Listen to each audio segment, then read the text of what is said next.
Everyone. तो आज हम पढ़ेंगे लिटरेरी टर्म। तो लिटरेरी टर्म में हम इसमें फॉर्म्स ऑफ लिटरेचर भी पढ़ चुके हैं और अपनी फिगर ऑफ स्पीच भी कवर कर चुके हैं। तो फ्रेंड्स, आप उन दोनों को देखने के लिए चैनल पर जाएंगे, प्लेलिस्ट चेक करेंगे तो आपको सारी वीडियो एक साथ मिल जाएंगी, फिगर ऑफ स्पीच की और फॉर्म्स ऑफ लिटरेचर की। तो आज हम सीरीज स्टार्ट करने जा रहे हैं लिटरेरी टर्म की। लिटरेरी टर्म जहाँ भी इंग्लिश आती है, लिटरेचर आती है, वहाँ पर आपका GIC हो या PGT, TGT, LT कोई भी एग्ज़ाम है, वहाँ पर लिटरेरी टर्म से क्वेश्चन 2 से 4 क्वेश्चन जरूर आपको देखने को मिलते हैं। तो आप वीडियो को पूरा देखें, अंत तक देखें और बिल्कुल यदि आप चैनल पर नए हैं तो चैनल को सब्सक्राइब करें और वीडियो को ज़्यादा से ज़्यादा शेयर करें। तो ये लिटरेरी टर्म वो लिटरेरी टर्म है जो आपके बहुत महत्वपूर्ण है और एग्जाम में पूछे जाते हैं। मैंने वही लिटरेरी टर्म आज की वीडियो में उठाए हैं जो किसी न किसी एग्जाम का हिस्सा बनते हैं। यदि आप इंग्लिश लिटरेचर से जुड़े हुए कोई भी प्रीवियस एग्जाम को उठाकर देखेंगे तो वहाँ पर इन लिटरेरी टर्म में से 2 से 4 क्वेश्चन जरूर मिलेंगे आपको देखने के लिए।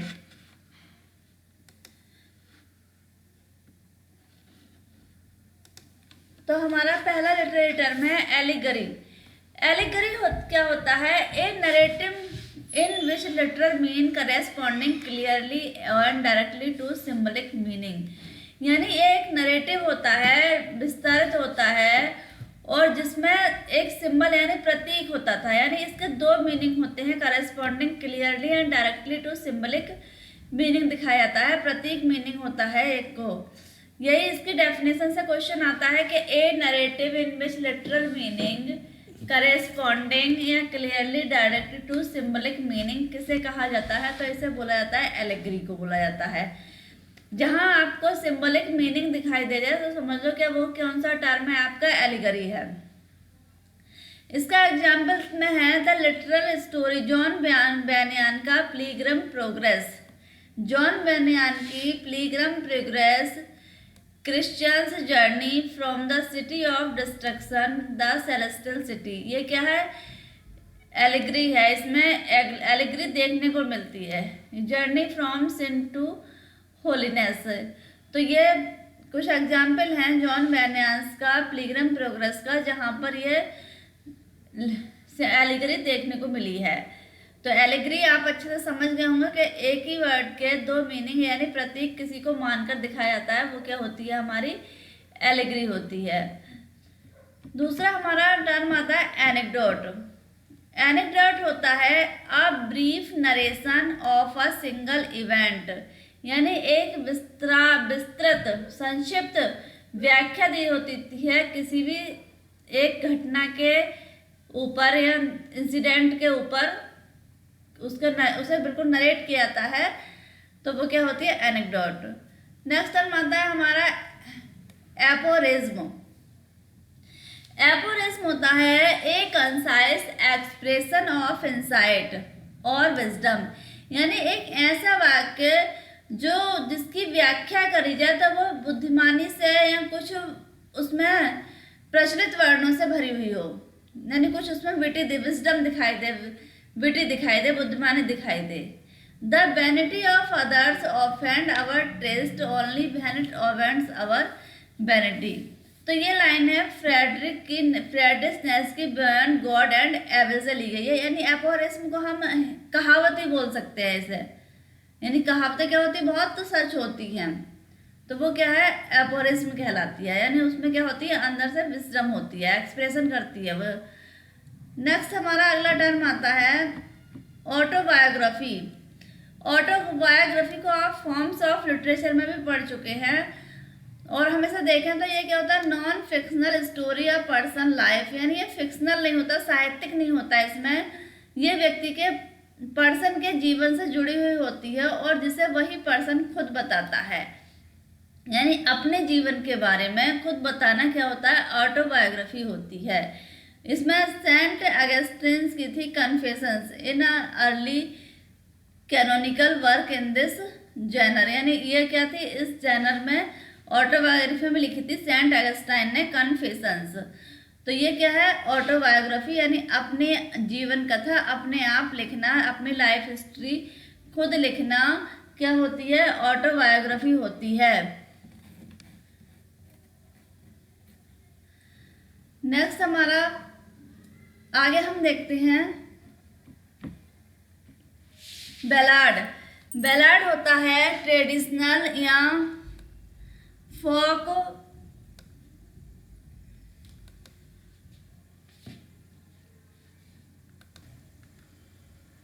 बैलाड होती है traditional folk song telling a story और लीजेंड इन सिंपल लैंग्वेज, यानी ये पारंपरिक कथा होती है। फोक यानी लोक कहानी होती है जो पीढ़ी दर पीढ़ी बताई जाती है एक से दूसरे को, और इसे लोग क्या होते हैं, बैलाड को गा गा के भी सुनाते हैं और इससे अर्निंग भी करते हैं। तो बैलाड की ये सैमुअल टायलर एस.टी. कॉलरिज ने बैलाड लिखी थी, rime of the ancient mariner. Rime of the ancient mariner Samuel Taylor Coleridge की, यानी एस.टी. कॉलरिज की बैलाड है। ये फोक सॉन्ग यानी लोक कथा, यानी जो प्रचलित कहानी होती है गांव देहात की, पौराणिक कथा भी, इसे लीजेंडरी भी बोलते हैं। तो ये क्या होती है, बैलाड कहलाती है। ये 4 लाइन की होती है पोयम, और नरेटिव नहीं होती, लॉन्ग भी नहीं होती ज़्यादा, लेकिन शॉर्ट भी नहीं होती है। ये कथा के रूप में, एक कहानी के रूप में गाई जाती है। तो इसका एग्जाम्पल है एस.टी. कॉलरिज की the rime of the ancient mariner, और जॉन कीट्स की la belle dame sans merci भी क्या है, एक बैलाड है। फिर नेक्स्ट टर्म आता है बायोग्राफी। बायोग्राफी होता है non fictional story of personal life. ये भी साहित्यिक नहीं होता, नॉन फिक्शनल होता है, व्यक्ति के जीवन से होती है। लेकिन बायोग्राफी और ऑटोबायोग्राफी में अंतर होता है। ऑटोबायोग्राफी व्यक्ति अपने जीवन की कथा स्वयं लिखता है और वो पूरी नहीं होती, क्योंकि व्यक्ति जीते जी उसका जीवन आगे नहीं पता कितना बड़ा है, तो पूरी नहीं कर पाता। लेकिन बायोग्राफी जो होती है वो अदर पर्सन द्वारा लिखी जाती है किसी के जीवन के बारे में। तो इसमें जॉनसन कौन है, is one of the most celebrated works of the biography. Johnson ने लिखा था, when the author of A biography is also it's subject. जब ऑथर की बायोग्राफी उसका सब्जेक्ट होता है तो वो क्या कहा जाता है, वर्क इज एन ऑटोबायोग्राफी। यानी मैंने अभी जो बताया था कि बायोग्राफी में यदि लिखने वाला खुद ही हीरो हो तो वो क्या हो जाती है, यानी अपने बारे में वो कुछ बोल रहा है तो वो ऑटोबायोग्राफी हो जाती है। लेकिन किसी दूसरे पर्सन के बारे में लिखी जाती है तो वो बायोग्राफी रह जाती है। एक नॉन फिक्शनल वर्क होता है जो किसी पर्सन की लाइफ के ऊपर लिखा जाता है, यानी इसमें रियल इवेंट होते हैं, रियल इंसिडेंट होते हैं बायोग्राफी और ऑटोबायोग्राफी में। फिर नेक्स्ट टर्म आता है हमारा ब्लैक कॉमेडी। ब्लैक कॉमेडी होता है डिस्टर्बिंग और absurd material presented humorous manner, यानी सब कुछ क्या होता है, अव्यवस्थित मैनर होता है उसमें, और ये व्यक्ति को अनकंफर्टेबल यानी बिल्कुल सच नहीं होता है इसमें, लेकिन उस तरह से उसे इरादा क्या होता है, उसे लिखने का बिल्कुल सच करने का होता है। ह्यूमरस मैनर होता है ये, इसमें व्यंग होता है ब्लैक कॉमेडी में। डिस्टर्बिंग और अब्सर्ड मटेरियल होता है, प्रेजेंटेड प्रस्तुत की जाती है ह्यूमरस मैनर द्वारा। तो इसमें एग्जाम्पल है इसका हेलर केस का 22। हेलर्स केस 22 इसका एक महत्वपूर्ण उदाहरण है किसका, ब्लैक कॉमेडी का। फिर नेक्स्ट हमारा टर्म आता है बर्लेस्क्यू। बर्लेस्क्यू होता है a humorous imitation of a serious work of literature, यानी लिटरेचर के, साहित्य के एक सीरियस वर्क की इमिटेशन क्या होता है, नकल होता है ये humorous, burlesque. Humour often arises from the congruity between imitation and the work being imitated, और ये अक्सर उत्पन्न होता है किसके बीच में, नकल के, मतलब किसी की इमिटेट के बीच में और उसके वर्क के बीच में। फॉर एग्जाम्पल, इसका एग्जाम्पल है अलेक्जेंडर पोप का the rape of the lock uses the high diction of epic poetry to talk about the domestic matter, यानी इसे एपिक के रूप में दिखाया गया है। इसे मोक एपिक का भी एग्जाम्पल बोला जाता है। ये अलेक्जेंडर पोप का rape of the lock mock epic का भी एग्जाम्पल है, और इसमें बर्लेस्क्यू का यूज़ किया गया है, यानी इसमें एक घरेलू मैटर को इस तरह से एपिक की तरह दिखाया गया है। तो ये क्या है, बर्लेस्क्यू कहलाता है। इस तरह का वर्क, कोई जो है घरेलू मैटर को के बारे में बात की जाए एपिक की तरह। फिर नेक्स्ट हमारे आती है कन्फेशनल पोएट्री। कन्फेशनल पोएट्री क्या होती है? An autobiographical poetic genre in which the poet discuss intensely personal subject matter with unusual frankness, यानी कन्फेशनल, कन्फेस से ही पता चलता है कि अपने आप को बिल्कुल समर्पण करना। ये एक ऑटोबायोग्राफिकल पोएटिक जनर होता है, यानी ऑटोबायोग्राफी जो लिखी जाती है वो प्रोज में लिखी जाती है, और कन्फेशनल पोएट्री पोएम फॉर्म में लिखी जाती है, जहाँ पोएट जो होता है वो बात करता है अपने निजी विषय के बारे में, ध्यान केंद्रित करता है विद अनयूजुअल फ्रैंकनेस, यानी जो बिल्कुल अद्भुत दिखाता है वो अपने आप को। और ये कन्फेशनल पोएट्री का जनर स्टार्ट हुआ था 1950 से 1960 के बीच में। ये जनर पॉपुलर यानी लोकप्रिय हुआ था बहुत 1950 और 60 के बीच में।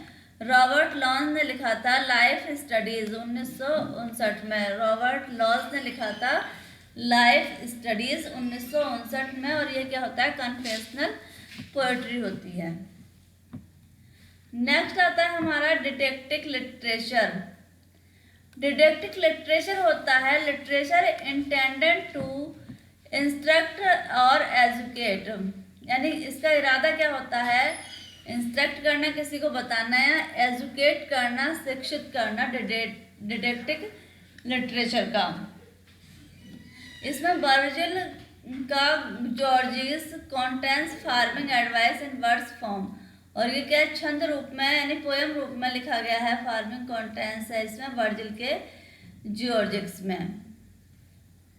फार्मिंग एडवाइस दी गई है इसमें वर्ड्स फॉर्म में, किसमें, डिडेक्टिव लिटरेचर में। फिर नेक्स्ट टर्म आता है डिर्गी। डिर्जी होता है short poetic expression grief differ from an elegy. ये एक छोटी पोएटिक एक्सप्रेशन होता है जहाँ पर ग्रीफ यानी दुख बताया जाता है, लेकिन ये एलेजी से क्या होता है, डिफरेंस होता है, मतलब ये भी शोक गीत होता है। शॉर्ट पोएटिक एक्सप्रेशन होता है। डिर्जी भी क्या होता है, शोक गीत होता है, लेकिन ये एलेजी से क्या होता है, डिफरेंट होता है। ये उसमें जुड़ा हुआ होता है अक्सर एक बहुत लंबे वर्क में एक छोटा सा गीत, शोक गीत कहलाता है डिर्जी। और एलेजी क्या होती है, एलेजी पूरी लंबी पोएम होती है, अपने आप में एक शोक गीत होती है, लेकिन ये क्या होता है, ये एक पोएटिक एक्सप्रेशन होता है। एक बहुत कोई लार्ज वर्क लिखा गया है और उसमें एक गीत जोड़ दिया गया है, शोक गीत, वो क्या कहलाता है, डिर्जी कहलाता है। Is less highly structured and mean to be a song, और इसका मतलब क्या होता है, गाने से होता है, कि इसका मतलब होता है गाया जाता है, और ये इतना हाईली मतलब बहुत अधिक हाईली स्ट्रक्चर इसकी बनावट नहीं होती है। Ariel song full fathom 5 thy fathers lies in Tempest. Shakespeare के टेम्पेस्ट में मतलब शेक्सपियर का वर्क टेम्पेस्ट एक रोमांस था, प्ले था, और इसमें जो सॉन्ग गाया है एरियल ने, full fathom 5 thy fathers lies, ये एग्जाम्पल है डिर्जी का। यानी एक बहुत बड़े वर्क में एक कोई शोक गीत गाना क्या हो जाता है, डिर्जी कहलाता है, और एलेजी अपने आप में ही एक शोक गीत होता है, किसी की मृत्यु पर गाया जाता है। ये डिफरेंस होता है एलेजी और डिर्जी में, दोनों ही शोक गीत होते हैं, बट एलेजी अपने आप में एक शोक गीत होता है पूरा पोएम फॉर्म में, और डिर्जी किसी लंबे वर्क में एक छोटी सी शोक गीत होता है। नेक्स्ट हमारा आता है अगला ड्रामा। ड्रामा होता है composition that is mean to be perform, जो प्ले किया जा सके, परफॉर्म किया, दिखाया जा सके स्टेज पर, उसे क्या बोलते हैं? ड्रामा बोलते हैं। The term often is use interchangeably with play, but drama is a broader term that includes some forms that may strictly be defined as a play, such as a radio broadcast. यानी ये drama भी क्या होता है? Play की तरह ही होता है, प्ले की तरह ही इसे स्ट्रिक्टली डिफाइंड नहीं किया जाता, लेकिन इसका जो जैनर होता है यानी इसका जो वर्क होता है वो प्ले, एक नाटक से ही मिलता जुलता होता है। इसमें कॉमेडी होती है और स्केच एंड ओपेरा होता है। रेडियो ब्रॉडकास्ट पर दिखाया जाता है, कॉमेडियन चित्रण होते हैं इसे बीच बीच में ड्रामा में, यानी प्ले की ही एक फॉर्म क्या है? ड्रामा कहलाती है। नेक्स्ट टर्म आता है बहुत महत्वपूर्ण, dramatic monologue.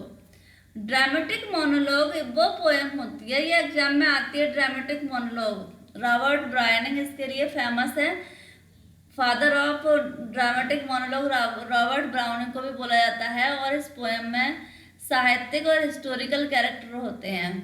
Speak to a particular audience, मतलब दो पर्सन होते हैं स्टेज पर ड्रामेटिक मोनोलॉग में, और एक पर्सन अपनी बात कहता है, अपनी इनर फीलिंग्स उसे बताता है, लेकिन जो सुनता है वो बिल्कुल शांत होता है, वो पलटकर कुछ भी जवाब नहीं देता।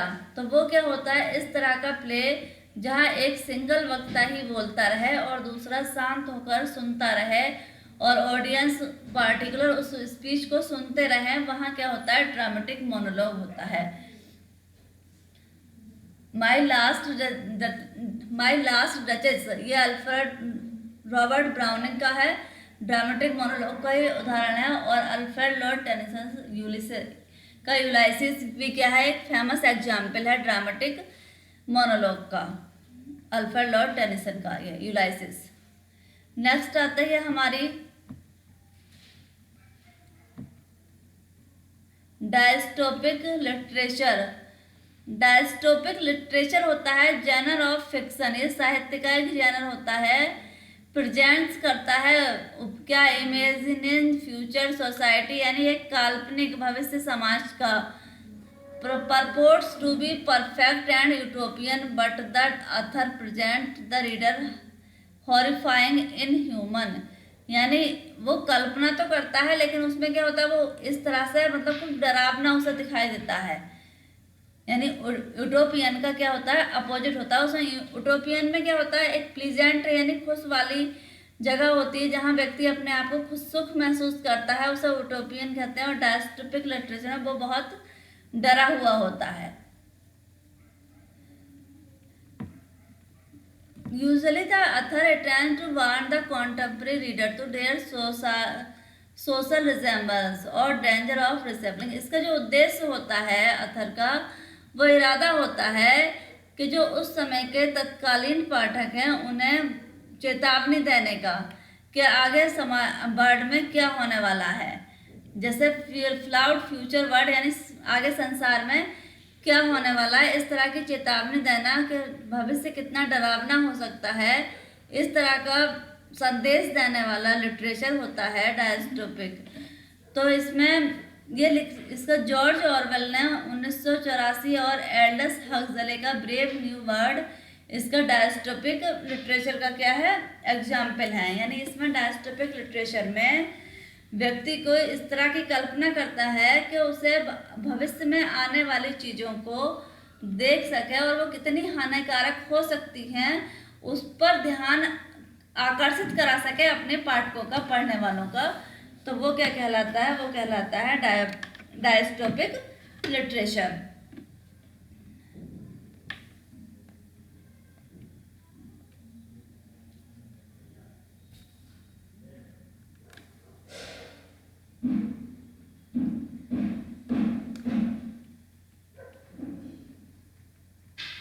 नेक्स्ट टर्म आता है हमारा इकोलॉग।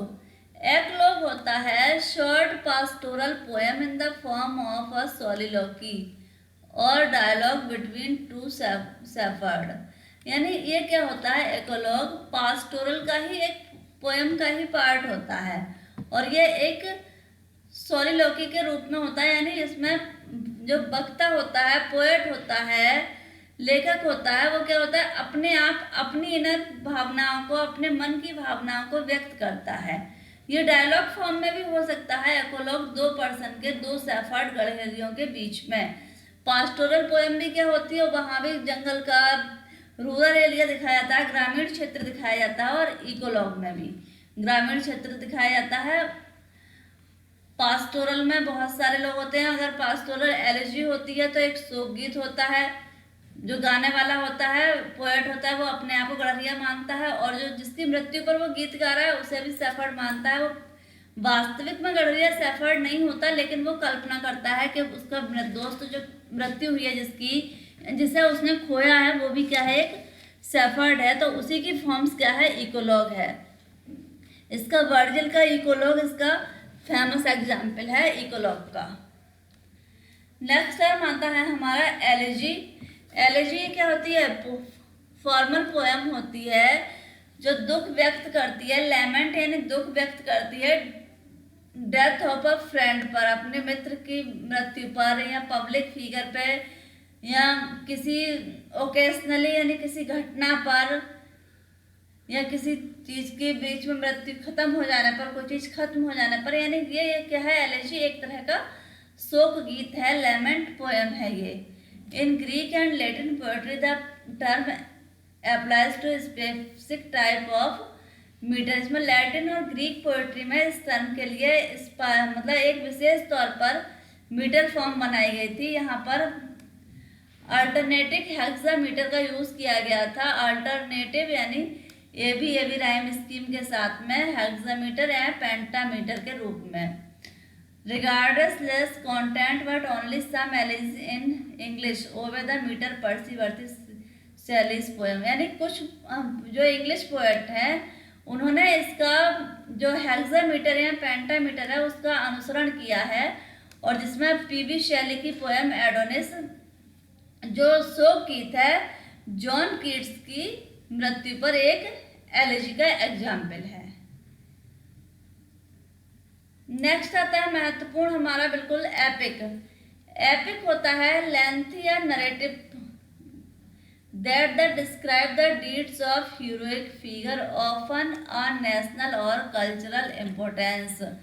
यानी एपिक क्या होती है, एक नरेटिव पोएम होती है जो वर्णन करती है हीरोइक फिगर का, हीरोइक कार्य का, जो पूरे समाज के लिए किए जाते हैं। विस्तृत लैंग्वेज होती है इसमें, और छंद होते हैं का एक स्ट्रिक्टली यानी सतर्कता से, कड़ाई से पालन किया जाता है वर्ड्स नरेटिव का।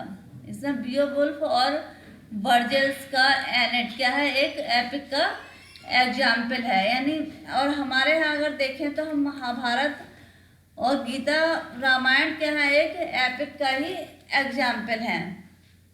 It is use to describe prose drama film work of similar scope. मतलब इसे प्रोज के रूप में, ड्रामा के रूप में वर्णन किया जाता है। इसका एग्जाम्पल है लियो टॉल्स्टॉय का वार एंड पीस, और विक्टर हुगो का लेस माइजरेबल्स भी इसका क्या है, एग्जाम्पल है एपिक का। यानी महाकाव्य भी इसे बोलते हैं एपिक को। फिर नेक्स्ट टर्म आता है हमारा इपिग्राम। इपिग्राम होता है सक्सेंट witty statement often in words. For example William Wordsworth observation the child is the father of a manner. यानी सूक्ति भी इसे हम बोलते हैं एक तरह से इपिग्राम को। यानी कोई एक स्टेटमेंट दिया हो जिसमें क्या हो, बुद्धिमानी से भरा हुआ, और अक्सर ये छंद रूप में होता है यानी पोएम के रूप में होता है, जिसमें वर्ड्सवर्थ का एग्जाम्पल है, वर्ड्सवर्थ के वर्क का the child is the father of the man एक एपिग्राम का एग्जाम्पल है। फिर टर्म आता है एस्से। एस्से होता है form of a non fictional discussion argument that Michael de Montaigne pointed in 1500। इसके जो फादर माने जाए हैं एस्से के, वो कौन है, मोंटेग्न है, माइकल डी मोंटेग्न, और उन्होंने इसे नॉन फिक्शनल बताया है। यानी ये साहित्यिक नहीं है, ये नॉन फिक्शनल डिस्कस या आर्गुमेंट, तर्क है एक तरह का एस्से का। यद्यपि यूजली, और ये क्या यूज करते थे, शॉर्ट प्रोज वर्क इसमें यूज करते थे, यानी एक गद्य के रूप में इसे लिखा जाता है ऐसे को।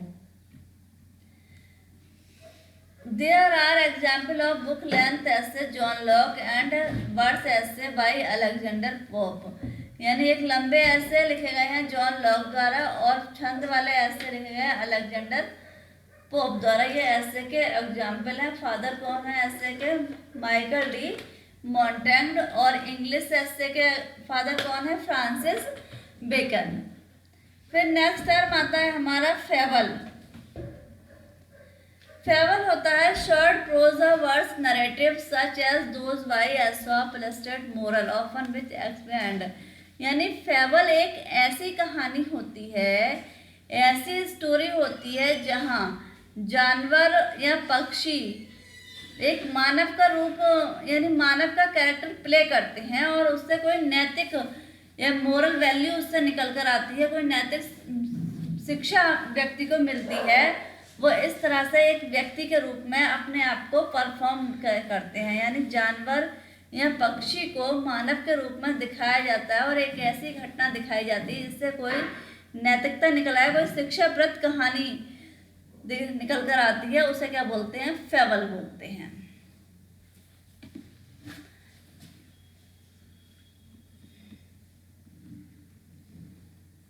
फिर नेक्स्ट टर्म आता है हमारा फिक्शन। फिक्शन होता है an invented narrative as oppose to one that reports true event, यानी फिक्शन उसे बोलते हैं जो एक बहुत विस्तार से हो, नरेटिव हो, लेकिन क्या हो, एक सच्ची घटनाओं के बिल्कुल विरोध में हो, यानी उसमें सच ना हो, सब कुछ काल्पनिक हो, फिक्सियस हो, बनावटी हो, उसे बोलते हैं फिक्शन। तो फ्रेंड्स मैं आपको हिंदी में समझाते जा रही हूँ, इंग्लिश मैंने एक डेफिनेशन के रूप में लिख ली है क्योंकि आपके एग्जाम में कभी भी इंग्लिश के पेपर में हिंदी नहीं आती। मैंने केवल समझाने के लिए आपको हिंदी का यूज़ किया है, बट डेफिनेशन इंग्लिश की, इंग्लिश वर्डों की, इंग्लिश लिटरेरी टर्म की इंग्लिश में ही दी जाती है। तो आप इसमें से कुछ कीवर्ड उठाते चलिए ताकि आपको डेफिनेशन भी इसकी याद हो जाए और समझ में भी आ जाए, जिस तरह से मैं आपको समझा रही हूँ कि फिक्शन क्या होता है, एक इन्वेंटेड नरेटिव होता है, यानी इसे लॉन्ग विस्तार में लिखा जाता है, लेकिन ये अपोज्ड होता है, उल्टा होता है, इसमें सच्ची घटनाएं नहीं होती। फिर आता है नेक्स्ट हमारा टर्म लीजेंड। लीजेंड होता है पौराणिक कथा, a story about a heroic figure derived from a oral tradition based partly on fact on partly on fiction, यानी एक ऐसी कथा होती है इसमें एक हीरोइक फिगर को लाया जाता है और ये ओरल ट्रेडिशन यानी एक परंपरा के रूप में चली आ रही है, सुनाई जाती है। ये बैलाड का ही एक रूप है ये लीजेंड, और इसमें आधी घटनाएं क्या होती हैं, फैक्ट होती हैं, सच्ची होती हैं, लेकिन पार्टली इन फिक्शन होती हैं, यानी नॉन ट्रू होती हैं, अनट्रू होती हैं कुछ घटनाएं, मतलब सच्ची नहीं होती। The term legend and myth are ऑफर यूज इंटरचेंजेबली, और जो लीजेंड और माइथ का जो अक्सर यूज होता है वो एक दूसरे के बदले में हो सकता है, but legend are typically rooted in real historical events, लेकिन जो लीजेंड होती है, पौराणिक कथा होती है, उसकी जो जड़ें होती है यानी वो कहाँ से होती है, वास्तविक ऐतिहासिक घटना से निकली हुई होती है, बाद में कुछ उसमें फिक्शनल जोड़ दिया जाता है। जबकि माइथ्स आर प्राइमरली सुपर नेचुरल, लेकिन माइथ में क्या होता है, सुपर नेचुरल यानी देवीय चीज़ों को प्रमुखता दी जाती है, देवीय शक्तियों को यानी ईश्वर की शक्तियों को उसमें प्रमुखता दी जाती है माइथ्स में। The stories of King Arthur and Robin Hood are example of legend. King Arthur की कहानी और रॉबिन हुड की कहानी क्या है, लीजेंड का ही एक एग्जाम्पल है। फिर आता है हमारा अगला term lyric.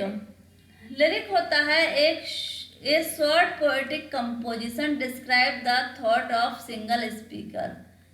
Post modern poetry is lyrical, यानी लिरिक एक ऐसी छोटी पोयम होती है जहाँ बोलने वाला अकेला होता है और अपने विचारों का वर्णन करता है, और इसमें म्यूजिक भी होता है, ये म्यूजिकल पोयम भी इसे लिरिक को बोलते हैं। इज अब ये क्या होती है, अपोज एज ड्रामेटिक और नरेटिव, यानी ये मतलब बिल्कुल उल्टी होती है ड्रामेटिक और नरेटिव पोएम की। और employing such common forms as the ode and sonnet, यानी कुछ कॉमन फॉर्म्स मिल जाती है इसकी ऑड और सोनेट से। फिर टर्म आता है मेमर।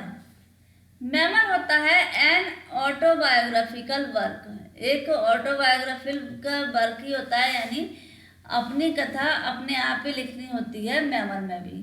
Rather than focus exclusive the others life, और ये ना तो जो है अथर यानी राइटर के जीवन पर फोकस करता है और ना ही it pays significance attended to the author's involvement in historical events, और ना ही उसमें अथर का या राइटर का कोई ऐतिहासिक घटनाओं में इन्वॉल्वमेंट यानी जुड़ाव होता है। The characterising the individual other than author, और ये क्या होता है, चित्रण किया जाता है इसमें अकेले अथर से दूसरे, मतलब एक जो राइटर लिख रहा है उसके दूसरे से।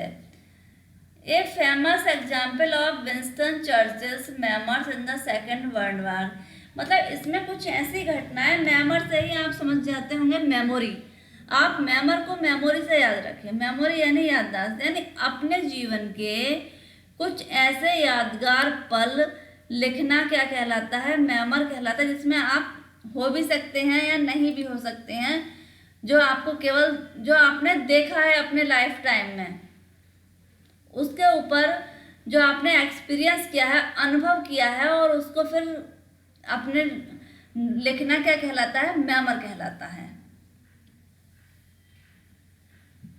मेटाफिक्शन, मेटाफिक्शन होता है fiction that concern the nature of fiction itself, यानी इसका स्वभाव क्या है, साहित्यिक होता है मेटाफिक्शन का, इधर by reinterpreting a previous fictional work और by drawing attention to its fictional status, यानी इसमें क्या होता है, बिल्कुल सब कुछ साहित्यिक होता है, और उसमें उसका अटेंशन यानी ड्राइंग अटेंशन यानी इस तरह से बनाया जाता है कि सब कुछ क्या लगे, बनावटी साहित्यिक हो एक तरह से। एग्जाम्पल ऑफ द, इसमें जॉन गार्डनर का ग्रांडल क्या है, एग्जाम्पल है, और इसमें Anglo Saxon epic Beowulf for new perspective, इसमें जो एग्जाम्पल बता रही हूँ मैं ये कुछ एंग्लो सैक्सन का एपिक है बियोवॉल्फ, ये भी क्या है मेटाफिक्शन का ही प्रस्पेक्टिक एग्जाम्पल है। माइकल कनिंघम्स का आवर्स, और इसमें the पोर्ट्रेस thread women connected by Virginia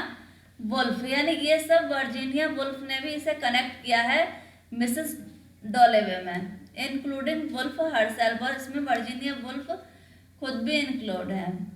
ये एग्जाम्पल है बाद में मिलन कोंड्रा का unbearable lightness of being, in which the narrator tells the story simultaneously comments on his own telling the story, यानी ये मेटाफिक्शन जो है इसे लिखने में जो राइटर है वो खुद भी इन्वॉल्व रहता है उस कहानी में, और वो खुद इन्वॉल्व रहकर ही वो कहानी दूसरों को सुनाता है। उसमें कुछ रियल घटनाएं होती हैं और कुछ बनावटी होती हैं, फिक्सियस होती हैं, यानी साहित्यिक होती हैं, अनट्रू होती हैं।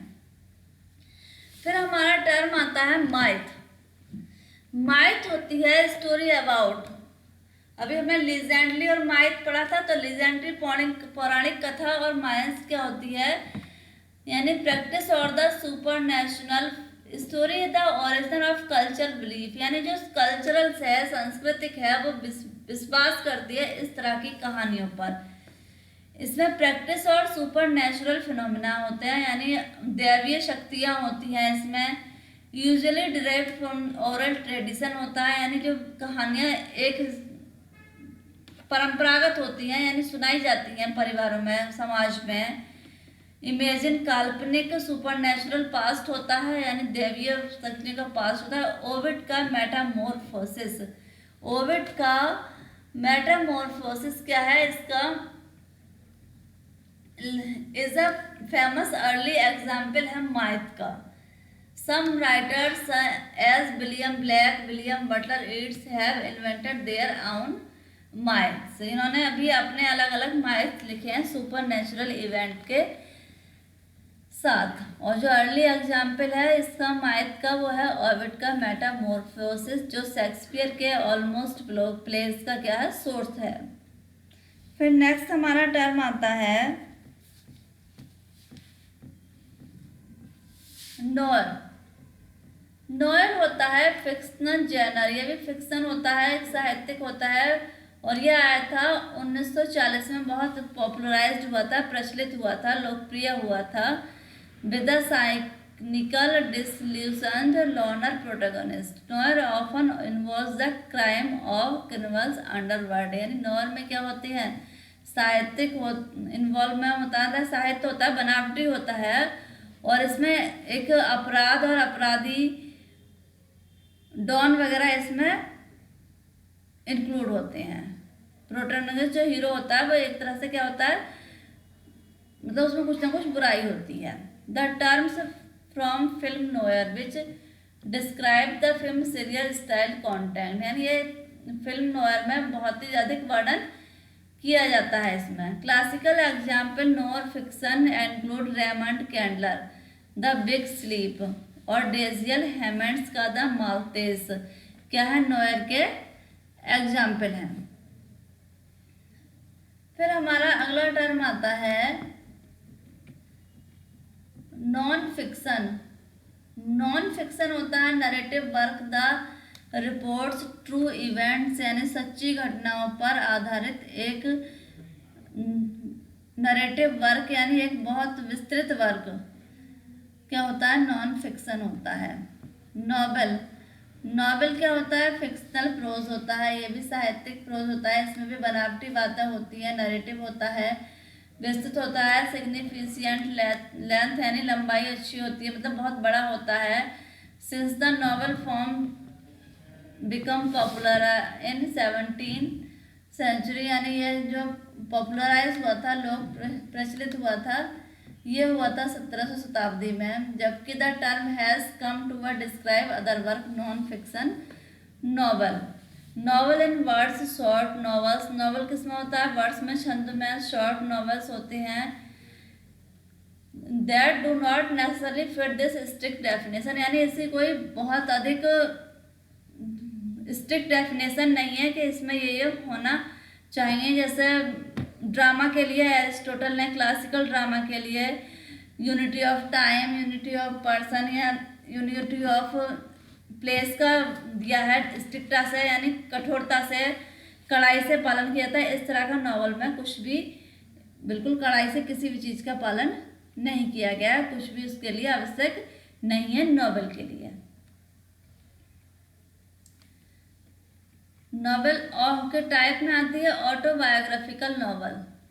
ऑटोबायोग्राफिकल नॉवल क्या, जब ऑटोबायोग्राफिकल वर्क ही नॉन फिक्शन है तो ये भी नॉन फिक्शनल है। स्टोरी यूज में नॉवलिस्ट टेक्निक, नॉवलिस्ट जिस टेक्निक का यूज़ करता है उसमें वो डायलॉग डालता है, एनेक्डोट डालता है, कलर डालता है या रंग, मतलब बहुत अधिक थीम का इस तरह का यूज़ करता है वो, कि वो क्या कहलाता है, एक नॉन फिक्शनल होते हुए भी फिक्शनल सा हो जाता है। ऑटोबायोग्राफिकल होता है यानी उसमें अपने आप की ही कुछ ना कुछ अपने आप को लेकर, यानी राइटर क्या होता है उसका खुद ऑटोबायोग्राफिकल वर्क का ही राइटर खुद अपने आप में सब्जेक्ट होता है, प्रोटेगोनिस्ट होता है, वो अपनी कहानी ही बताता है, चाहे वो केवल ऑटोबायोग्राफी के रूप में हो या ऑटोबायोग्राफिकल नॉवल के रूप में हो। इसका एग्जाम्पल है Maya Angelou, I know why the caged bird sing is an autobiographical novel. क्या है ये, माया एंजेलियोस का I know why the caged bird sing, क्या है, एक ऑटोबायोग्राफिकल नॉवल का एग्जाम्पल है। फिर टर्म आता है बिल्डंग्सरोमैन। बिल्डंग्सरोमैन क्या है, जर्मन टर्म है ये, इसका मीनिंग है फॉर्मेशन नॉवल, यानी novel banana. For a novel about a child और एडोलसेंट डेवलपमेंट इनटू, यानी इसमें एक नॉवल होता है जिसमें बच्चे का बचपन से लेकर उसके प्रौढ़ अवस्था, यानी जब वो प्योर मैच्योर हो जाता है तब तक के स्पेशल इवेंट पर, उसके जीवन की घटनाओं पर फोकस किया जाता है विल्डन्स ग्रोमन। इसका एग्जाम्पल है जेम्स जॉयसी का the portrait of artist as a young man. क्या है इसका एक अच्छा एग्जाम्पल है विल्डन्स ग्रोमन का। विल्डन्स ग्रोमन यानी इस तरह का नॉवेल, इस तरह का वर्क जहाँ व्यक्ति के बचपन से लेकर और उसके प्रौढ़ावस्था तक का पूरा जीवन लाइफ परिचय दिया जाए, उसकी इवेंट को दिखाया जाए, ऐसा क्या कहलाता है? विल्डन्स ग्रोमन कहलाता है। नेक्स्ट टर्म आता है एपिस्टोलिक नॉवल। एपिस्टोलिक नॉवल होता है जो फॉर्म्स ऑफ लेटर, यानी एक नॉवल जो लिखा जाता है एक पत्र के रूप में, जहाँ कैरेक्टर क्या करते हैं, एक दूसरे को पत्र के रूप में बात करते हैं, पत्र देकर बात करते हैं, यानी कहानी एक लेटर टाइप में लिखी जाती है। ऐसा नॉवल क्या कहता है? एपिस्टोलिक नॉवल कहलाता है। इसका एग्जाम्पल है सैमुअल रिचर्डसन का क्लेरिसा एंड एलिस वॉलकर का है colour purple. This form was especially popular in the 17th century. यह 1700 शताब्दी में क्या हुआ था? बहुत पॉपुलर हुआ था टर्म एपिस्टोलिक नॉवल का। ये जो जवाहरलाल नेहरू के जो पत्र हैं लिखे जा रहे हैं इंदिरा के लिए, वो भी क्या है? एक एग्जाम्पल है एपिस्टोलिक वर्क का। फिर नेक्स्ट आते हैं हिस्टोरिकल नॉवल। हिस्टोरिकल नॉवल होते हैं novel set an earlier historical event period, यानी एक ऐतिहासिक घटना के ऊपर लिखे गए नॉवल हिस्टोरिकल नॉवल कहलाते हैं। इसमें जो शेप बनावट होती है उनकी, जो टाइम पीरियड लिया जाता है, वो ऐतिहासिक किसी इवेंट से, घटना से लिया जाता है। इसका एग्जाम्पल है माइकल ऑडांटेजी का द इंग्लिश पेटेंट, जो कब लिखी गई थी? 1990 में लिखी गई थी। ये क्या थी? Portrays a tragic romance set against the backdrop of world war second, यानी ये दूसरे विश्व युद्ध के विरोध में लिखा गया एक ट्रेजिक वर्क था। फिर आता है novel of ideas. Novel of ideas होता है novel such as a Jean Paul Sartre's novel that author uses a platform discussing ideas, character and plot are secondary importance, यानी इस तरह के नॉवल में प्रमुखता दी जाती है, बात की जाती है, डिस्कस की जाती है विचारों पर। यानी यहाँ पर विचारों को क्या है, व्यक्ति के में जो है फर्स्ट रखा गया है, उन्हें प्रमुखता दी गई है, उनका महत्व समझाया गया है, और चरित्र और प्लॉट को दूसरी तो सेकेंडरी इम्पोर्टेंस दी गई है, बाद में दी गई है महत्व। पहले दिया गया है विचारों का महत्व। Novel of manners, A novel that focus on the social customs, यानी समाज के रीति रिवाजों को ध्यान में रखकर, क्लास को, जाति को तो रखकर इस तरह का नॉवल जो लिखा जाता है उसे बोलते हैं नॉवेल्स ऑफ मैनर। ये जॉन ऑस्टिन का नॉवल द प्राइम एग्जाम्पल है इसका।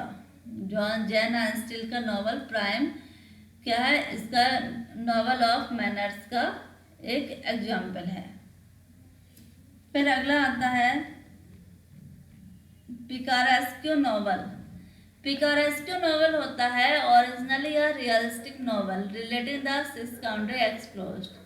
The term grew refer generally to any novel with a loosely skirt episodic plot, यानी पिकारेस्क्यू नॉवल जो होते हैं वहाँ जो हमारा हीरो होता है, प्रोटेगोनिस्ट होता है, वो क्या होता है? एक लोफर होता है, यानी आवारा टाइप का होता है, उसमें बहुत सारी कमी होती हैं, लेकिन उसके बावजूद भी उसे प्रोटेगोनिस्ट माना जाता है। इस तरह का नॉवल क्या कहलाता है? पिकारेस्क्यू नॉवल कहलाता है।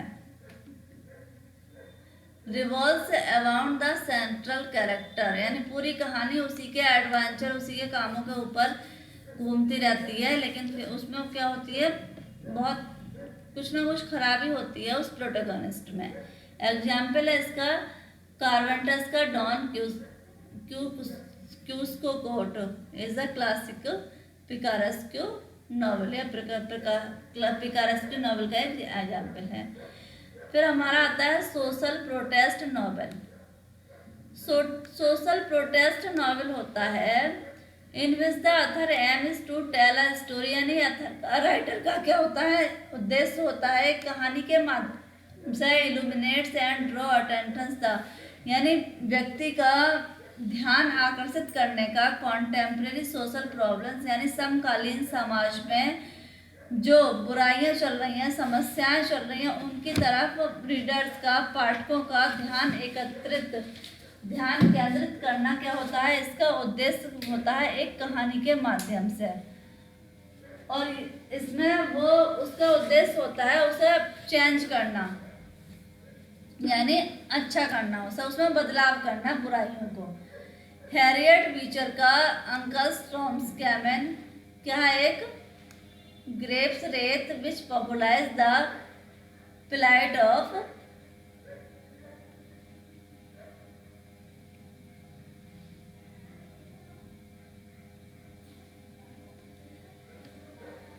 पेनियल्स migrant works during the Great Depression are example, इसका क्या है, एक महत्वपूर्ण एग्जाम्पल है इसका सोशल प्रोटेस्ट नॉवल का। फिर नेक्स्ट टर्म आता है हमारा वर्ड्स नॉवल। वर्ड्स नॉवल होता है फुल लेंथ फिक्शनल वर्क, यानी पूरा जो नॉवल होता है उसमें फिक्शनल साहित्यिक वर्क होता है। नॉवलिस्टिक नेचर से, मतलब स्वभाव से क्या होता है, वो नॉवलिस्टिक होता है, लेकिन वो लिखा जाता है वर्ड्स के रूप में, ना कि प्रोज के रूप में। एग्जाम्पल है इसका अलेक्जेंडर्स पुस्किंस का यूजन वन, विक्रेंसेस द गोल्डन गेट, क्या है, वर्ड्स नॉवल का एक एग्जाम्पल है। नॉवल मोस्टली प्रोज में लिखे जाते हैं, लेकिन वर्ड्स नॉवल छंद में पोएम के रूप में लिखा जाता है। नोवेला है वर्क ऑफ फिक्शन, यानी फिक्शन का ही वर्क है नोवेला। मिडिल लेंथ, यानी इसकी लंबाई कम होती है। Often divide in a few short chapters, और ये डिवाइड होता है, यानी विभक्त होता है कुछ छोटे छोटे चैप्टरों में नोवेला। ओड होता है serious lyric poem, often significant length that usually confirms elaborate मैट्रिकल structure, यानी ओड क्या होती है, एड्रेस फॉर्म में होती है, लिरिक पोएम के रूप में होती है, और ये एड्रेस करती है किसी डेथ पर्सन को, किसी ऐसी हिस्टोरिकल इवेंट को, यानी खास तत्वों को क्या होती है, ये डिस्क्राइब करती है। ओड में एड्रेस करती है, संबोधन करती है। तो विलियम वर्ड्सवर्थ की ओड इंटीमेंशन ऑफ इमॉर्टलिटी इसका एक महत्वपूर्ण एग्जाम्पल है ओड का। नेक्स्ट टर्म आता है पैराबल। पैराबल होता है short narrative that illustrate a moral by a means of allegory, यानी एलेग्री का ही क्या होता है, एक एग्जाम्पल होता है पैराबल। ये छोटी नरेटिव कहानी होती है जिसका कोई नैतिक मूल्य होता है, यानी नैतिकता उसमें दिखाई गई होती है। फिर आता है पैरोडी। पैरोडी होता है ह्यूमरस एंड ऑफन सैटारिकल इमिटेशन। ये क्या होती है, एक वर्क की पैरोडी नकल होती है, एक सीरियस वर्क की नकल करके इसे ह्यूमरस बनाया जाता है। अक्सर इसे सैटारिकल इमिटेशन नकल होती है। ये एक हेनरी फिडलम की Shamela is a parody of Samuel Richards की पैमोला का ही क्या है, एक पैरोडी है ये। पैस्टिस होता है वर्क दैट इमिटेट्स, यानी भी नकल होती है इसमें प्रीवियस अथर के वर्क से या लिटरेरी जैनर की क्या होती है पैस्टिस, यानी कुछ उसमें बढ़ा चढ़ाकर और स्टोरी वही ले लेना क्या होती है, पैस्टिस कहलाती है। Attemptly the term may offer to work a contains corresponding elements, fragments from different sources of influence. Pastiche differs from parody in that is imitation. Pastiche क्या होती है, पैरोडी से डिफरेंट होती है, मतलब अलग होती है। इमिटेशन का मतलब है non form meant as form of mockery, यानी ये एक एग्जाम मतलब हंसी के रूप में, यानी इसे हास्यास्पद बनाकर लिखा जाता है पैस्टिज को। फिर नेक्स्ट टर्म आता है पास्टोरल।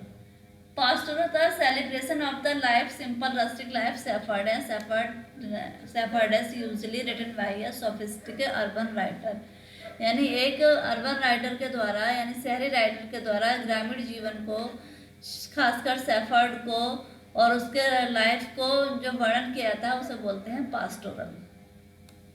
क्रिस्टोफर मार्लोव की poem the passionate shepherd to his love क्या है, एक इसका एग्जाम्पल है पास्टोरल का, यानी ग्रामीण जीवन को दर्शाना क्या है, पास्टोरल है। Play, a play mean to be performed in a theatre, यानी थिएटर में परफॉर्म करना, ऑडियंस के दर्शकों के सामने एक कहानी, वो क्या कहलाता है, प्ले कहलाता है।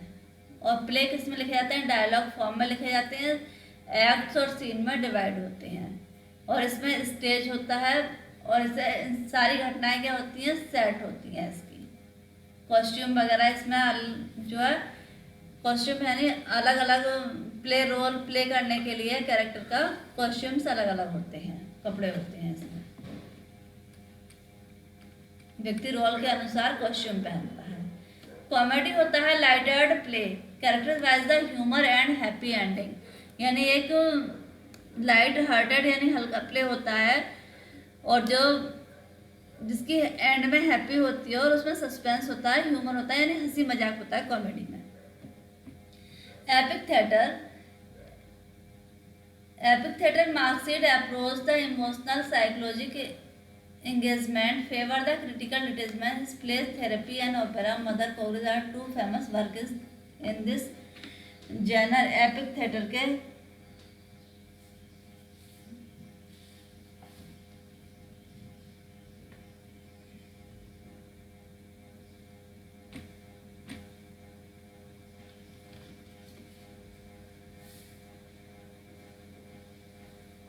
फार्स होता है a form of high energy comedy. Farce क्या होता है, एक हाई एनर्जी कॉमेडी होता है, यानी इसमें सब कुछ अस्त व्यस्त होता है, यानी बहुत अधिक हास्यास्पद होती है, और उसका कोई मतलब नहीं होता। Between characters feature converted the fast force plotted. Farce often incorporate the buffoonery slapstick stroke characters, यानी फास्ट में क्या होता है, अप्रोवर्ड्स यानी लाफ्टर, यानी बहुत अधिक ऐसा प्ले जिसमें बहुत अधिक हंसी आए देखकर, जोकर टाइप के होते हैं, उसमें जो है अप्रोरियर्स लाफ्टर, यानी बहुत अधिक हंसी वाले जो प्ले होते हैं उसे क्या बोलते हैं, फार्स बोलते हैं। ये अक्सर प्ले के बीच में भी, यानी सीरियस प्ले के बीच में भी जो हंसी हास्य पर सीन दिखाया जाता है, वो क्या कहलाता है, फार्स कहलाता है। Moliere the master of farce which play as the imaginary invalid, क्या है, फार्स का एग्जाम्पल है। मेलोरी कौन थे, इसके बहुत अधिक मास्टर थे फार्स के। फिर आता है मिराकल प्ले। मिराकल प्ले होता है play from the middle age featuring saints of miracles appearance by this virgin Mary, यानी मिराकल प्ले जो लिखे जाते थे वो संतों की लाइफ हिस्ट्री के बारे में लिखे जाते थे, मिराकल प्ले। मोरल्टी प्ले लिखे गए थे 15 और 16 सेंचुरी में, और ये प्रेजेंट किए गए थे allegory Christian struggle and salvation, यानी ये समस्याओं को सुलझाने के लिए, संघर्ष के लिए क्रिश्चियनता में यानी ईसाईयत में, तो उसके लिए क्या लिखे गए थे, मोरल्टी प्ले लिखे गए थे 15-16 सेंचुरी में। मिस्ट्री प्ले में थीम होती थी बाइबल की कहानियों को उठाकर प्ले किए जाते थे। मिस्ट्री प्ले पॉपुलर हुए थे, प्रचलित हुए थे मिडिल एज में, और दर्जनों से ज़्यादा ये प्ले परफॉर्म किए गए थे, मिस्ट्री प्लेज। ध्यान रखेंगे कि मिराकल प्लेज में जो कहानी होती थी वो संतों के जीवन के ऊपर होती थी। मोरल्टी प्लेज में समाज को सुधारने के लिए, वहाँ पर जो स्ट्रगल हुए, संघर्ष हुए, उसके लिए के रूप में लिखे जाते थे। और मिस्ट्री प्ले बेस्ड होते थे, आधारित होते थे बाइबल के ऊपर, जो धार्मिक ग्रंथ है ईसाइयों का, उसमें से जो कहानियाँ हैं निकाल कर उनके ऊपर जो प्ले लिखे जाते थे वो कहलाते थे mystery place. Most significant movements in the Bible, यानी बाइबल के ही जो सिग्निफिकेंट मूवमेंट्स क्षण होते थे वो कहलाते हैं मिस्ट्री प्लेस। नो ड्रामा होता है ए रिचुअलाइज्ड फॉर्म ऑफ जापानीज ड्रामा, यानी जापानीज ड्रामा की फॉर्म होता है, और ये इन्वॉल्व होता है 13वीं सेंचुरी में, यानी 1300 शताब्दी में, और इसमें क्या था, मास्क इन्वॉल्व हुआ था, स्लो स्टाइलिश मूवमेंट। मास्क आप जानते हैं, मुंह पे फेस लगाकर कुछ प्ले करना, क्या होता है, मास्क कहलाता है। Problem play, problem play confront the contemporary social problem with, यानी समाज के समकालीन समाज में चल रही समस्याओं को ध्यान में रखकर उनका जो पब्लिक है, यानी जो वहाँ लोग रह रहे हैं समकालीन समाज में, उनका ओपिनियन, दृष्टिकोण बदलने के लिए जो प्ले लिखे जाते थे, समकालीन समस्याओं को दिखाया जाता था, वो कहलाते problem play.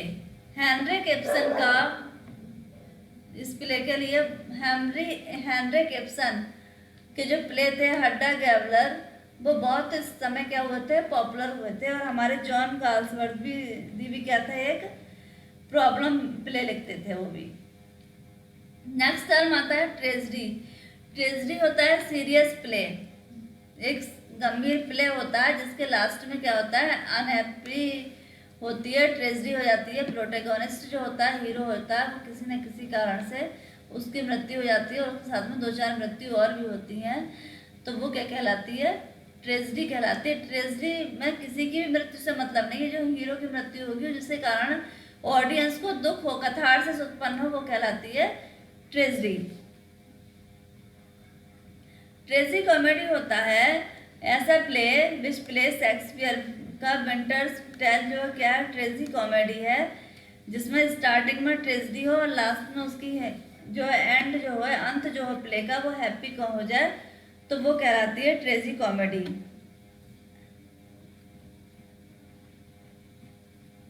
One act play होते हैं, प्ले कंसिस्ट सिंगल एक्ट, यानी एक ही एक्ट में पूरा प्ले खत्म हो जाना, विदाउट इंटरमिशन, यानी किसी भी इंटरवल के, यानी किसी भी रुकावट के 1 घंटे में या 1 घंटे के अंदर वो प्ले खत्म हो जाना, क्या कहलाता है, वन एक्ट प्ले कहलाता है। एडवर्ड एल्बी का जू स्टोरी इसका एक बहुत अच्छा एग्जाम्पल है वन एक्ट प्ले का।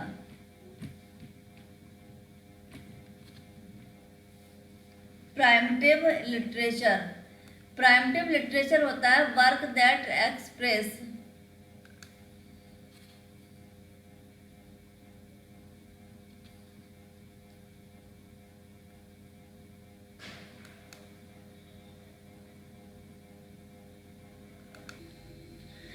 तो प्राइमिटिविस्ट लिटरेचर, प्रीमिटिविस्ट लिटरेचर में वर्क से express a preference for a natural over the artificial and human culture, यानी इसमें जो मानव संस्कृति है उसमें आर्टिफिशियल यानी बनावटता को दिखाया जाता है, तो वो क्या कहलाता है, प्रीमिटिव कल्चर कहलाता है, प्रीमिटिविस्ट लिटरेचर कहलाता है। विश्वास किया जाता है लाइफ स्टाइल के बारे में, इसमें नॉस्टैल्जिया का यूज होता है, होम सिकनेस का यूज होता है, ये अक्सर यूज की जाती है। प्राइमिटिविज्म जो है नॉस्टैल्जिया के साथ, for the lost innocence of the natural child like past, यानी जो बचपन में बीते हुए इवेंट हैं, घटनाएं हैं, तो उसमें जो मेमोरी खो जाती है जो प्राकृतिक चीज़ों को, उसमें उन्हें दिखाया जाता है प्राइमिटिविज्म लिटरेचर में। इसका जो एग्जाम्पल है वो जीन जॉक्स रूसो का है, was one of the foremost advocates the primitivism in work such as Julie और नवला हेलोसे, क्या है इसका एग्जाम्पल है। फिर नेक्स्ट टर्म आता है प्रोपेगेंडा। प्रोपेगेंडा जैसे आप नाम से ही देख रहे हैं, तो इसमें क्या है, work of a deductive literature that aim influence the reader specific social political issues, यानी जो रीडर हैं, पाठक है, उनका ध्यान केंद्रित कराना ऑडियंस का विशेष तौर पर सामाजिक और राजनीतिक मुद्दों के ऊपर। थॉमस पॉइंट का कॉमन सेंस इसका क्या है, एग्जाम्पल है। और प्रोपेगेंडा का इंस्ट्रूमेंटल इन अमेरिकन रिवॉल्यूशन, जहाँ जब अमेरिका की क्रांति हुई थी उस समय के दौरान लिखा गया ये वर्क है। प्रोज होता है यानी composition not written and words, यानी कोई भी हर तरह का वर्क वर्स में यानी छंद में, पोएम टाइप में नहीं लिखा जा सकता, और जो पोएम टाइप में नहीं लिखा जाता उसे क्या बोलते हैं, प्रोज बोलते हैं। ये फ्री वर्ड्स होता है, इसमें वर्ड्स नहीं होते, लय नहीं होती है, मीटर लाइन का कोई यूज नहीं होता है, मीटर वगैरह का लाइन में। Pros writing can be rhythmic, ये लाइन में हो सकता है पोएम, लेकिन पूरा वर्क प्रोज का लय से नहीं, रिदम नहीं हो सकती पूरे वर्क में। 2-4 लाइनें बीच में डाली जा सकती हैं रिदम की, लय की, लेकिन पूरा नहीं हो सकता। उसे क्या बोलते हैं, प्रोज बोलते हैं। जहाँ वर्ड्स ना हो, छंद ना हो, वो क्या है, प्रोज कहलाता है। Pronounce then in a words prose work encompass everything from Henry James, ये हेनरी जेम्स ने कहा था, prose work encompasses everything with this elaborate sentence emittance in connected stories in the Joy Luck Club। क्या है इसका example है pros का। Pros poem, pros poem होती है poetic work that feature a strong rhythm और free words but is presented on the page on the form of prose without the line break, यानी बिना लाइन को बीच में से तोड़े हुए, और एक प्रोज के रूप में, पोएट्री के रूप में यूज करना क्या कहलाता है, प्रोज पोएम कहलाती है। यानी एक पोएम है तो प्रोज की तरह, उसमें कोई ब्रेक नहीं है, कोई लाइन बीच में से टूटी नहीं है, और उसे गा के सुनाना क्या कहलाता है, प्रोज पोएम कहलाता है। फिर नेक्स्ट आता है रोमांस। रोमांस होता है नॉन रियलिस्टिक स्टोरी, यानी एक कहानी जिसमें वास्तविकता ना हो, वो प्रोज और वर्ड्स दोनों में हो सकती है। दैट फीचर्स, इसका जो फीचर है वो उसके कैरेक्टर्स है, उसके इम्प्रोबेबल एडवेंचर से, एक्सोटिक सेटिंग से पता चलता है उसे, तो उसे क्या बोलते हैं, रोमांस बोलते हैं। Although often play a significant role of association of romance with love is a modern age में इसे रोमांस का मतलब किससे लिया गया है, लव के साथ, प्रेम के साथ जोड़ दिया गया है रोमांस को। Romance such as Edmund Spenser faerie queene, faerie roman, Edmund Spenser की क्या है, फेरी क्यून एक रोमांस है जो पॉपुलर हुई थी रेनेसां में, मिडिल एज में पॉपुलर हुई थी फेरी क्यून। फिर आता है चिवैलरिक रोमांस। चिवैलरिक रोमांस होता है that describe the adventure of medieval knights, यानी जो मेडिवल नाइट्स होते थे, यानी सैनिक होते थे, और उनके एडवेंचर को, उनके साहसिक कार्यों को डिस्क्राइब, वर्णन करता था। करने वाला रोमांस क्या कहलाता था, चिवैलरिक रोमांस कहलाता था। Strict code of honour, loyalty, respectful devotion of a women, ये महिलाओं के प्रति एक रेस्पेक्टफुल यानी आदर की भावना से ओतप्रोत होते थे। Chivalric romance. Sir Gawain and the Green Knight is an example of a chivalric romance. ये दो वर्क क्या है, चिवैलरिक रोमांस के एग्जाम्पल है। नेक्स्ट आता है हमारा सटायर। सटायर होता है work that exposes to ridicule that shortcomings of individual institution of society, यानी सटायर एक ऐसा वर्क है, हास्यास्पद वर्क है, जो एक इंडिविजुअल यानी व्यक्तिगत, संस्थागत और समाज को सुधारने के लिए लिखा जाता है, उस पर व्यंग किया जाता है, वो क्या कहलाता है, सटायर कहलाता है। जैसा जोनाथन स्विफ्ट का Gulliver's traveller is non satirist in English में जाना जाता है।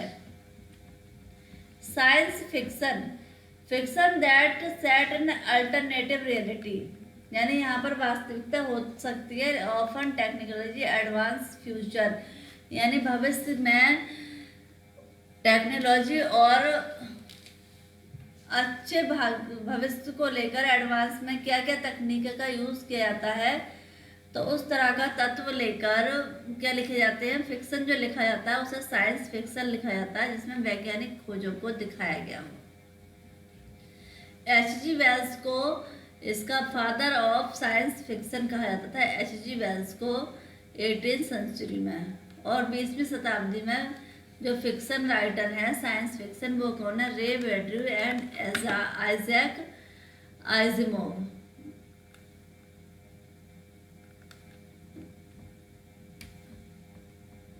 Short story work of prose fiction है, यानी एक प्रोज फिक्शन का वर्क जो क्या हो नॉवेल से छोटा हो और उसमें क्या हो 40 पेज हो मुश्किल से। Focus from tightly a single event, यानी एक ही घटना पर उसमें फोकस किया गया हो, जोड़ दिया गया हो। कैथरीन मैन्सफील्ड का the garden party is a masterful short story. Katherine Mansfield का गार्डन पार्टी क्या है? एक शॉर्ट स्टोरी है और ये क्या है? Particularly compressed and truncated in form. Short story यानी शॉर्ट स्टोरी की भी एक छोटी form is rarely longer than 1000 word, यानी 1000 शब्दों की कोई कहानी क्या कहलाती है? शॉर्ट स्टोरीज कहलाती है। सोलिलोक्वी होती है speech often in a words, यानी एक सोलिलोक्वी एक स्पीच जिसे अकेला कैरेक्टर बोलता है और वो ड्रामा में बोली जाती है और उसे इस तरह से बोला जाता है जिस तरह से लगता हो कि अपने मन की बात को जोर से कहना, तेज आवाज में कहना और ये मानकर के उसे कोई नहीं सुन रहा हो, तो वो क्या कहलाती है? सोलिलोक्वी कहलाती है। इसमें हेमलेट की शेक्सपियर के हेमलेट में टू बी और नॉट टू बी, यानी शेक्सपियर के हेमलेट में तो 9 सोलिलोक्वी बोली गई थी हेमलेट द्वारा। एसेंशियल होता है syllabic metre determined by the number and type of fit in a line, यानी ये क्या होता है? एक मीटर होता है वर्ड्स में, तो उसे क्या बोलते हैं? एसेंशियल बोलते हैं। Number type of fit in a line. Iambic pentameter each line words as 5 feet, यानी एक लाइन में 5 पद हों। Which consist unstressed syllable followed by stress, यानी और एक जो फुट है उसमें पहला क्या हो? अनस्ट्रेस हो और फिर उसके बाद में स्ट्रेस हो, वो क्या कहलाता है? आयम्बिक कहलाता है। और 5 इस तरह के हों पद स्ट्रेस और अनस्ट्रेस के, तो वो क्या कहलाएंगे? पेंटामीटर कहलाएंगे। ये क्या है? मोस्ट पॉपुलर मैटेरिकल लाइन है ये इंग्लिश पोइट्री में। ज़्यादातर पोइट्री जो लिखी गई है इसी मीटर में लिखी गई है, किसमें? आयम्बिक पेंटामीटर में। ब्लैंक वर्ड्स होता है अनराइम्ड आयमिक पेंटामीटर, यानी ब्लैंक वर्ड्स जो लिखी जाती है उसकी राइम नहीं होती है लेकिन मीटर होता है, वो क्या होता है? Pentameter. Rhymes ordinary speech giving poetry या नेचुरल फील। नेचुरल फील यानी जो राइम होती है वो बिल्कुल साधारण स्पीच में होती है जिससे पोएट्री क्या लगती है? बिल्कुल प्राकृतिक महसूस होती है। शेक्सपियर प्ले, शेक्सपियर के जो प्ले है, नाटक है, वो लिखे गए हैं ब्लैंक वर्ड्स में।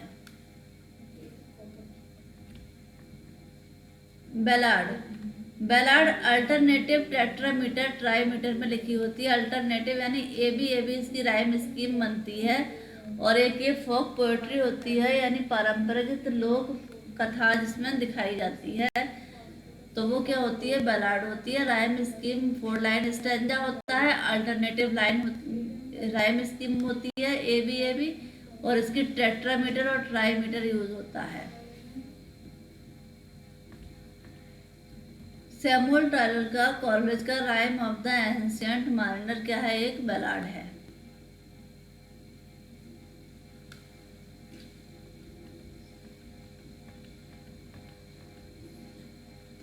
फ्री वर्ड्स आता है words that does not confirm to any fixed metre और राइम स्कीम, यानी फ्री वर्ड्स में ना तो कोई राइम स्कीम होती है ना ही कोई मीटर होता है।